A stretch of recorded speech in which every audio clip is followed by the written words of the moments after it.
Flames swallowed the wreckage of her jeep, and she lay barely breathing inside, burned, bound, and left for dead. But then, out of the smoke, 3 lions emerged and stood guard, not to attack, but to protect. What happened next will shock even those who thought they'd seen everything. But first, let's go back to the beginning. The scent of scorched rubber and burnt acacia hung thick in the air, cutting through the usual dry tang of the bushveld. Heat shimmered above the charred ground, distorting the outlines of the rescue team as they hesitated at the perimeter. Radios crackled with indecision, the usual procedural cadence disrupted by the surreal tableau before them. Flames hissed as they licked the edges of the toppled Land Rover, its tires long since liquefied, its roof crumpled inward like paper beneath a boot. Beneath the frame, the metal moaned as it cooled, punctuating the silence with ghostly echoes of the violence that had just unfolded. Ava's body slumped against the seatbelt strap, her frame barely moving, each breath labored, wet and shallow. A strip of fabric from her once starched khaki sleeve had fused to the flesh of her arm. Her lips, cracked and blackened, barely moved when her name was called. Yet her eyes fluttered open at the sound of a growl, not in fear, but recognition. The lions hadn't moved since the convoy arrived. Their paws stirred the ash but held their ground with the unflinching purpose of sentinels. The largest among them, a lion whose mane had long since faded into jagged clumps of dark, scar-lined fur, narrowed his golden eyes. A fresh slash ran beneath one of them, still pink. The mark of a trap? A snare? No one could tell. But there was intelligence in that gaze. Not instinct, not hunger. Intention. Every step the Rangers took forward drew a warning, a guttural vibration from the male's chest that reverberated through the dirt like the distant threat of a landslide. The 2 lionesses flanking him didn't snarl but shifted position, drawing tighter circles around the vehicle as if fencing Ava in, not out. And she, unconscious as she was, remained untouched by claw or tooth. There was no blood on her that wasn't human.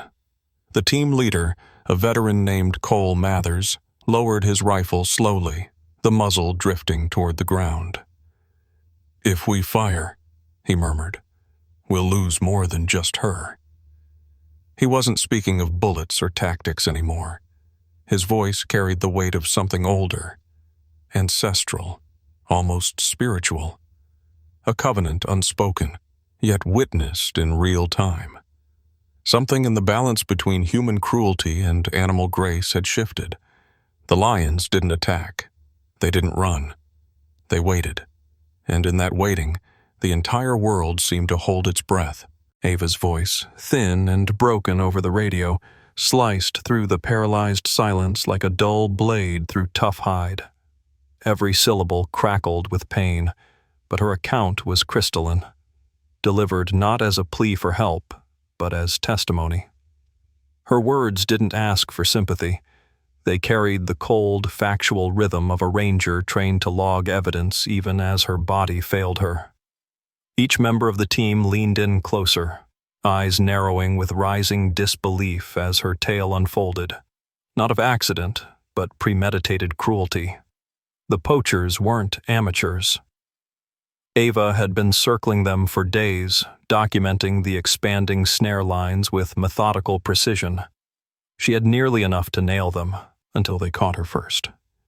That morning she'd stumbled upon them too close to their kill site, her lens capturing what her backup never had a chance to see. Her vehicle had been the first casualty, rammed sideways into a dead tree before she could shift into reverse. The second casualty was procedure, bound with nylon rope soaked in gasoline siphoned from her own tank. She'd been thrown back into the driver's seat like discarded meat. Then came the match, flicked casually like the last stroke of a signature. But the fire didn't consume her as they expected. Something had intervened. Zulu and his pride had heard the struggle, or smelled the fuel. Or maybe, impossibly, they'd known it was her. The thought clung to every rescuer's mind like static, inescapable, disquieting. These weren't domesticated animals, nor zoo-raised predators dulled by routine feedings. They were wild, apex-born, shaped by blood and heat and centuries of survival instinct. And yet they'd responded not with distance, but proximity. Not with aggression, but protection. One ranger, Shaw, muttered under his breath, "They should have run from the fire." But they hadn't. Zulu's pride had encircled the jeep, their roars not bestial, but somehow territorial, as if declaring, "This one is ours." No one said it aloud, but the unspoken understanding coiled through the group like an electric wire. These lions had recognized her. Ava hadn't just tracked them, studied them. She had shielded them, removed wire from their paws, fought for their survival in courtrooms and field briefings. And now, with smoke rising and enemies vanished, it was as though the pride had drawn a line in the ash, between predator and protector, between witness and revenge. In the lions' unflinching vigil there was fury, but not just theirs. Now it belonged to the rangers too. The wind changed just after twilight, carrying away the bitter tang of ash and melting rubber, replacing it with the cooler, wilder scents of dry earth and acacia bloom. The flames had eaten through most of the wreckage, and now the jeep stood charred and skeletal, like the carcass of something once powerful. Smoke still curled from its frame in sluggish ribbons, veiling the figures that moved around it with reverence more than urgency. No one spoke above a murmur. They didn't dare. Zulu's retreat had been measured. 3 slow, deliberate steps backward, each one marked with a regal finality that said, "You may approach now." There had been no growl, no flash of teeth, just a gaze that weighed the soul and found it adequate. When Ava was lifted from the wreck, her body hung limp between the ranger's arms. Her breaths were shallow, wet from the smoke that had invaded her lungs. Her skin was a patchwork of soot and blistered flesh, and yet her right hand, almost imperceptibly, rose. Not toward safety, not toward the team, but toward the lion. Her fingers grazed Zulu's mane, matted, coarse, and still carrying the scent of scorched brush. The lion did not move. He watched her, eyes burning with a calm that felt older than fire itself. A silent exchange passed between them, something outside the realm of instinct. The moment shattered what little resistance the rangers had left inside. Even Shaw, the most skeptical of the group, turned away to hide the sudden glassiness in his eyes. By dawn, the helicopter took Ava to Johannesburg, but the true reckoning began after the sun dipped below the horizon once more.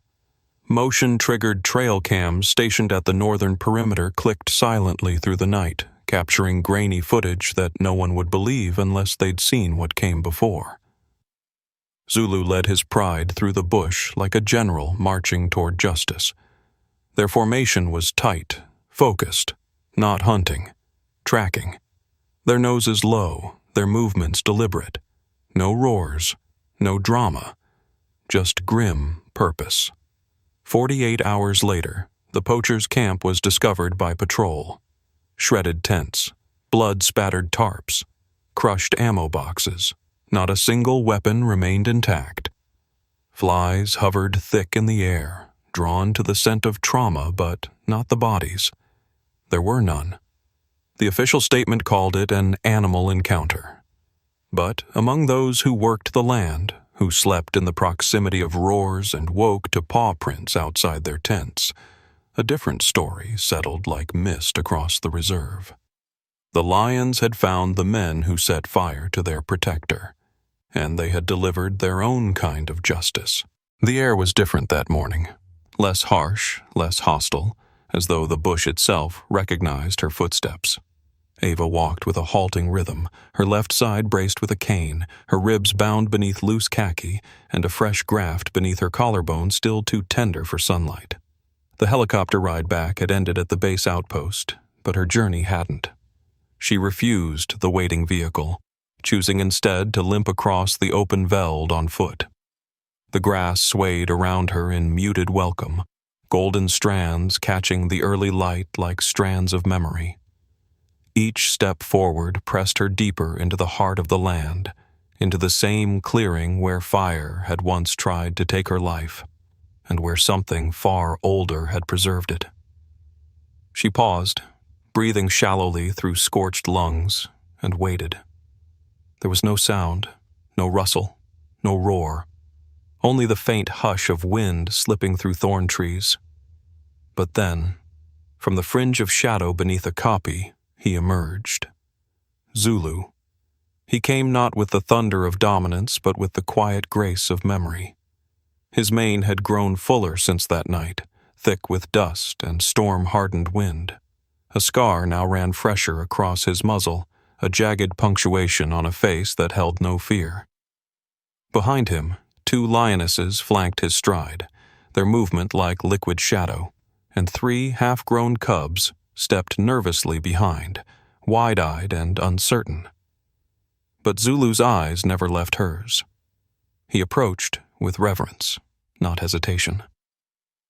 The distance between them closed with the weight of something unsaid, but deeply understood. Ava sank to her knees, first in pain, then in awe. The dirt embraced her like something sacred. She raised a trembling hand, still marked with scabs and pigment lost to flame, and pressed it against Zulu's broad face. His breath was warm, his fur coarse, but he stood still. No growl, no flick of ear, just presence. Around them, the pride settled, not in defense, not in display, but in peace. They sat, they waited, as if taking back their post. And Ava knew then, with a certainty deeper than science or reason, that the boundary between protector and protected had dissolved completely. Over the following weeks, the pride made their presence permanent. They patrolled without instruction, appearing near ranger vehicles, lounging within sight of the station walls, vanishing only when the sun dipped beneath the hills. Their message was silent but unmistakable. And at the park's entrance, beside the metal gate scorched by time, a new sign stood etched into the wood. Here, the lions protect the rangers too. Not folklore, not hope, just truth.